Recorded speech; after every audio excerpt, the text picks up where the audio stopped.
This pinched and tweedy tag that has just come up under my 1956 yearbook photograph is not the opinion of the people in the control room or behind the cameras.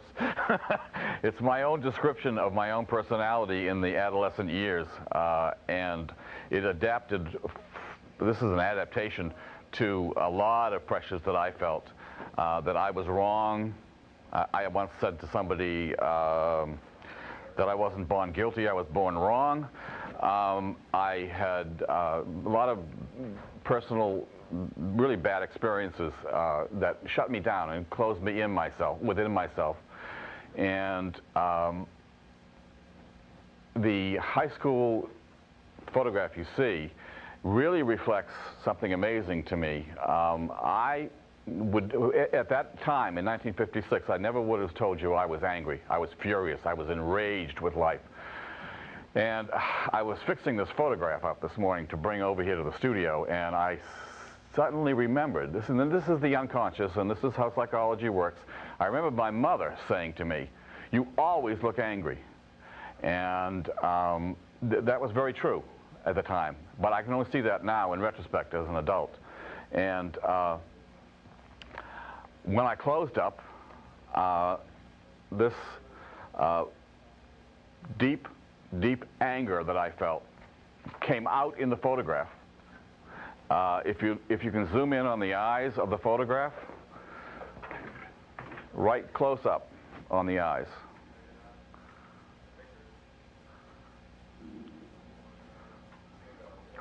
Right into the eyes.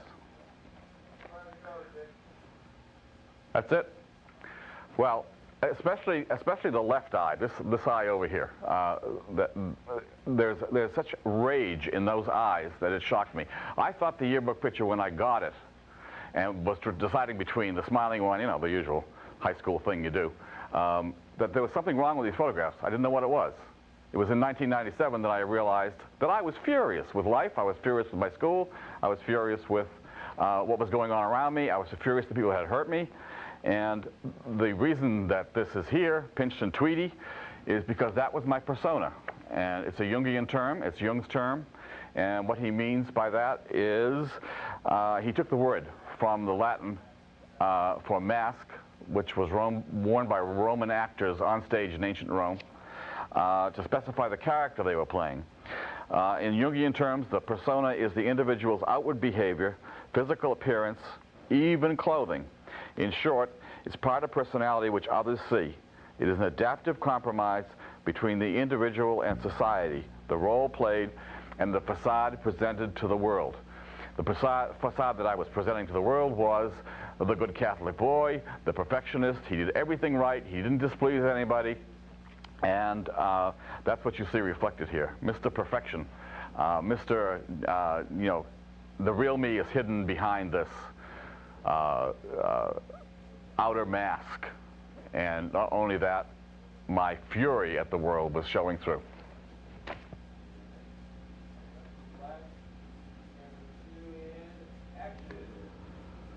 Well, that's my story of my persona and how it developed, and Steve will have some commentary on that, I'm sure.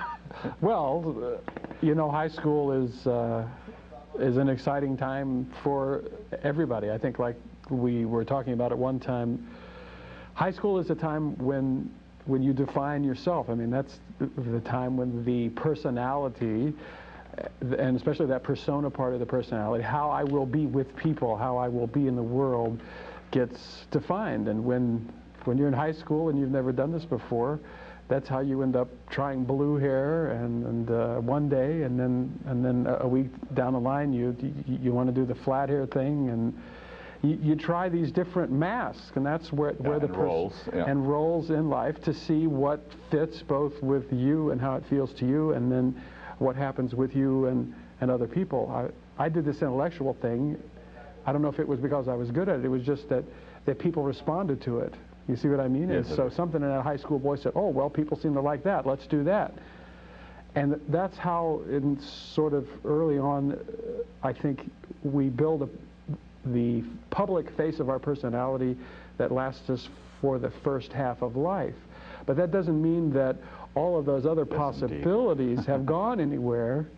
In fact, you know, when people start analysis or things like that, one of the things you see, people have dreams about being in high school. It's a very common dream, going back into high school and certain things happening. And what it means is that all of those roads not taken. You know, just because you went the pinched and Tweedy route, right? Yes, Didn't indeed mean, I did. Well, that doesn't mean that, and in some people, it's as close as the left hand and the right hand. You could just as easily have been a greaser.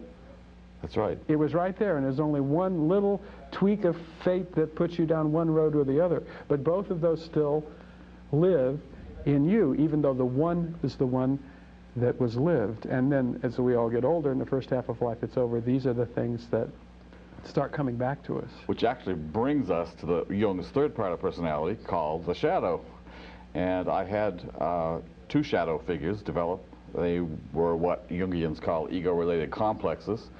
The shadow develops unconsciously in conjunction with the development of the persona, so that you have that the egg that's on the screen showing the shadow as the personal unconscious. You repress and suppress things that are not acceptable to the cultural surround outside of you, and you develop a shadow. And the shadow is the personal unconscious, as I mentioned a minute ago, and contains repressed qualities felt as negative, face to face with the self-esteem of the ego. The shadow is the inferior, uncomfortable, not me portion of personality, which develops in opposition to and along with the identity put forward in the objective world by the ego and persona.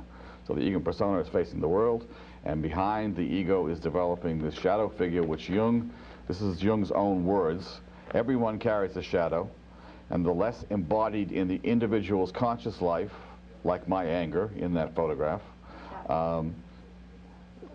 the blacker and the less it is embodied in the individual's conscious life, the blacker and denser it is. Look at those eyes. I mean, my God. If the repressed tendencies, the shadow, as I call them, were obviously evil, there would be no problem whatever. But the shadow is merely somewhat inferior, primitive, unadapted, awkward, not wholly bad. It even contains childish and primitive qualities which would, in a way, vitalize and embellish human existence. Well, of course. I mean, it's the high school part we were just talking about.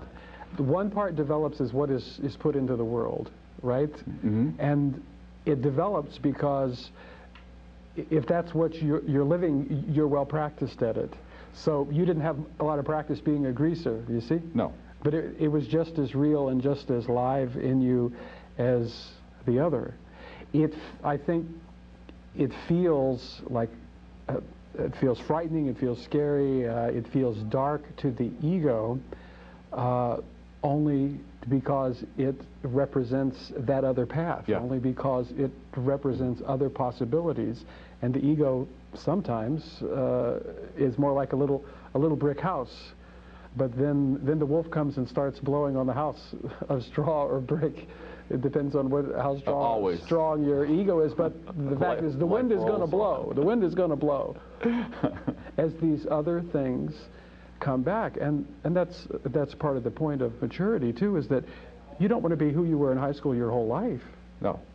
You want these other things to come in, and that I think is what Jung meant a little bit by assimilating the shadow. Right. Like, for me, I'm from West Virginia. Okay, so my shadow is the hick. You know, right. Oh, I hate those hicks. You know, I hate those hicks. That's right. That's right. And I developed a clown. But I am a hick. and I developed, and this is part of assimilating the shadow, that you know, you have to ride in a pickup truck and drink beer and wear your hat, and there's a part of me that loves that. Yes. You see? Me too. And for me to find that, though, I had to accept the hickness of West Virginia, you could say, in myself, that lives in me. And for me that happened. I had to go, there's an exhibition coal mine in Beckley, West Virginia. I think it's the only one in the whole country. You can actually go into a coal mine. It's a state park. And I actually mined a piece of coal myself. See, that's that shadow part. That's that black, underground, hidden. But you know, that's the coal if I'd left it in there Right. another million years, it would have been a diamond.